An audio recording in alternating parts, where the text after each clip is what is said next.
Everyone, good morning from Sajek. এই মুহূর্তে আমি আছি সাজেক ভ্যালি, আর এখন যাব সাজেকের অন্যতম আকর্ষণ কংলাক পাহাড়ে, আর আপনাদের সাথে শেয়ার করব আমার কংলাক পাহাড় ভ্রমণের অসাধারণ এক অভিজ্ঞতা। তো চলুন আর কথা না বাড়িয়ে মূল ভিডিওটি শুরু করা যাক।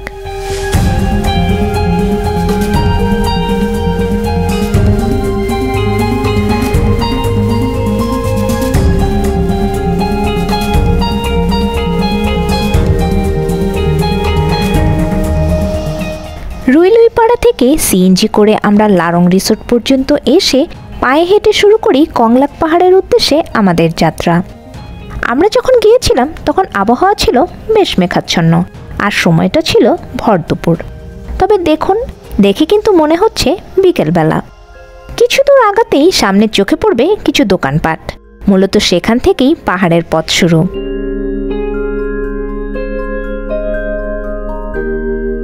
আমরা 10 টাকা করে লাঠি ভাড়া করে রওনা করলাম পাহাড়ের দিকে। আমরা খুব দ্রুত পা চালাচ্ছিলাম, কারণ আমাদের মনে হচ্ছিল যে কোনো সময় চলে আসতে পারে ঝুম বৃষ্টি, আর বৃষ্টির মধ্যে এমন জায়গায় আটকে পড়লে বেশ বিড়ম্বনা পোহাতে হবে।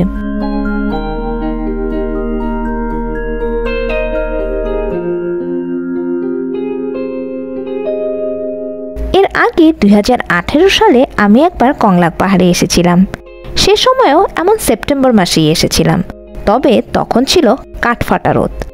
সেবার আমার বেশ কষ্টই হয়েছিল, আর তাই যখন 2022 সালে আমরা আবার সাজেক আসি তখন আমি আর কংলাক পাহাড়ে আসিনি।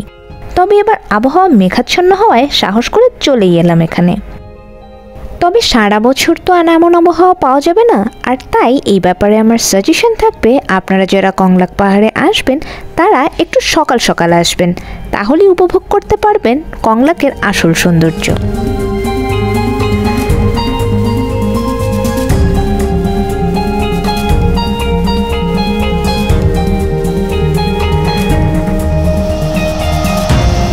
অবশেষে পাহাড় বেয়ে চলে এলাম কংলাক পাহাড়ের উপর।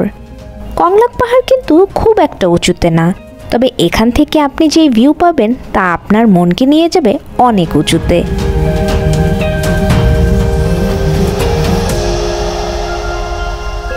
পাহাড়ের উপর উঠে দেখলাম বাংলাদেশের দিকে খুব একটা মেঘ না থাকলেও মিজোরামের দিকে প্রচুর মেঘ রয়েছে।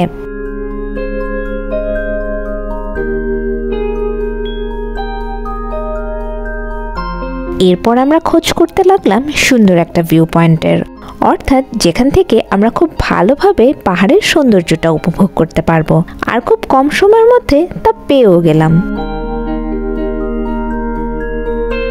একদিকে মেঘের ঘনঘটা আর অন্যদিকে মেঘশূন্য আকাশ। বুঝতে পারছিলাম না আসলে বৃষ্টি হবে কি হবে না।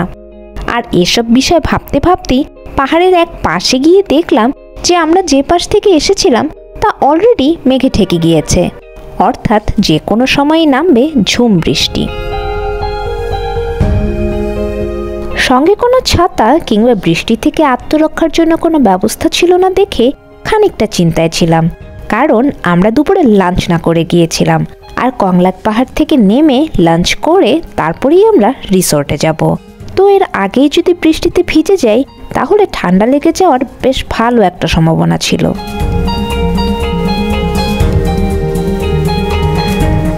মিনিট 5 ভেতর মেঘ একেবারে পাহাড়ের চূড়ায় চলে এলো। আমরা চলে গেলাম একেবারে মেঘের ভেতরে। সাজেকে আমার দেখা সেরা ভিউ ছিল এটি। আমি এর আগে 2বার সাজেক এসেছিলাম, তবে কখনোই আমি এত সুন্দর ভিউ পাইনি।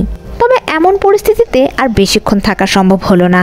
আমরা দ্রুত পা চালালাম পাহাড়ের নিচে নেমে আসার জন্য, কারণ বৃষ্টি শুরু হয়ে গেলে আমরা আর নামতে পারবো না। তবে পাহাড় থেকে নামতে শুরু করার আগেই ঝিরিঝিরি বৃষ্টি শুরু হয়ে গেল। আমরা ভাবলাম একটা টঙের দোকানে চা খাই, আর চা শেষ করতে করতে হয়তো বৃষ্টি কমে আসবে। তবে বাস্তবে হলো ঠিক তার উল্টো। চা হাতে নেওয়ার পর থেকে শুরু হলো ঝুম বৃষ্টি। সাজেকে এমন ঝুম বৃষ্টিতে 1 কাপ চা, ব্যাপারটা কিন্তু অসাধারণ ছিল।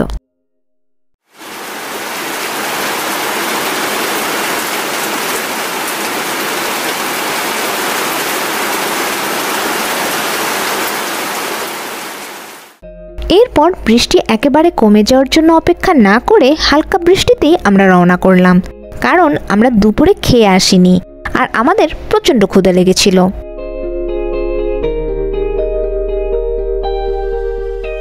বৃষ্টিতে পথ হয়ে গিয়েছিল একেবারে পিচ্ছিল, খুব সাবধানে পা চালাতে হচ্ছিল আমাদের।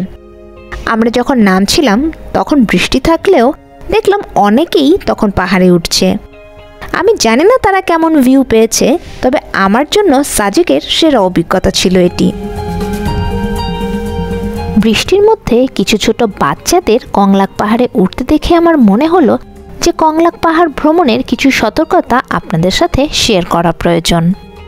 কংলাক পাহাড়ের পথ কিছুটা ঢালু এবং বর্ষার সময় তা পিচ্ছিল থাকায় বয়স্ক ও শিশুদেরকে উপরে উঠতে সর্বদাই নিরুৎসাহিত করা হয়। তাছাড়া এই এলাকায় পানি কিছুটা অপ্রতুল বলে পর্যটকদের সাথে করে পানি নিয়ে যাওয়ার পরামর্শ দেওয়া হয়।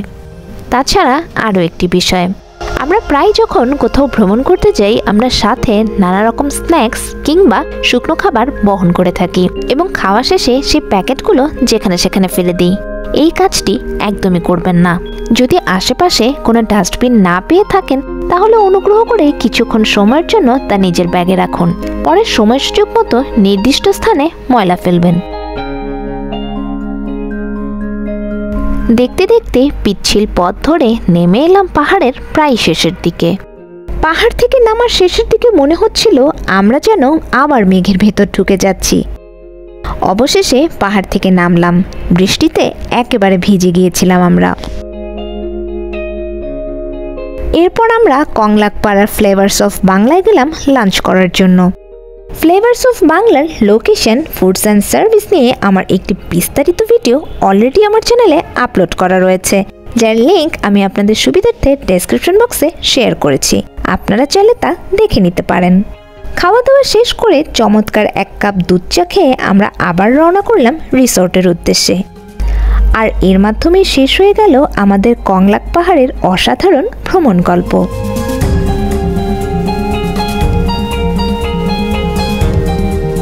তো এই ছিল আমার আজকের ভিডিওটি কেমন লেগেছে তা কিন্তু অবশ্যই কমেন্ট করে জানাবেন। আর যদি কোনো কোয়ারিজ কিংবা সাজেশনস থাকে তাও আমাকে কমেন্ট করে জানাতে পারেন।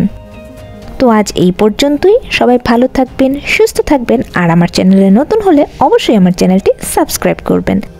Happy travelling.